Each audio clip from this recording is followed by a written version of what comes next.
রহিম, আমি আসছি ঢাকা ক্যান্টনমেন্ট থেকে। আমি টাচ ব্যাংকে জব করি। আমি আজকে প্রথম আসলাম দেশনেত্রী বেগম খালেদা জিয়ার কবর জিয়ারতের জন্য। আমি তার জন্য এবং তার স্বামীর জন্য আজকে দোয়া করি, আল্লাহ যেন তাকে জান্নাতুল ফেরদাউস নসিব করে।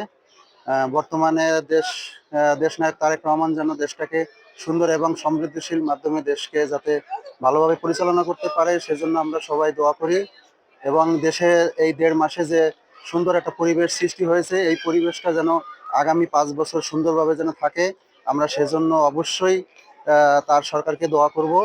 এবং দেশনেত্রী যখন দেশে বিগত 17 বছর অনেক নির্যাতনের মধ্য দিয়ে তিনি গণতন্ত্র ফিরে আনার জন্য বারবার চেষ্টা করেছেন, কিন্তু এমন এক পর্যায়ে গণতন্ত্র ফিরে আসছে, আজ আমরা তাকে এখানে পাই নাই, যার কারণে মহান আল্লাহ তাআলার জন্য অসংখ্য মানে ধন্যবাদ এভাবেই করতে হয় যে আছে কৃতজ্ঞতা প্রকাশ করতে হয় যে এমন এক সময় তিনি মৃত্যুবরণ করেছেন, যা অসংখ্য মানুষের লক্ষ লক্ষ মানুষের ভালোবাসায় সিক্ত হয়ে তিনি এখানে তাকে দাফন দেওয়া হয়েছে।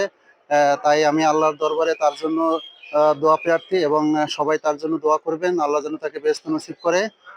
সবাই ভালো থাকবেন। আসসালামু আলাইকুম।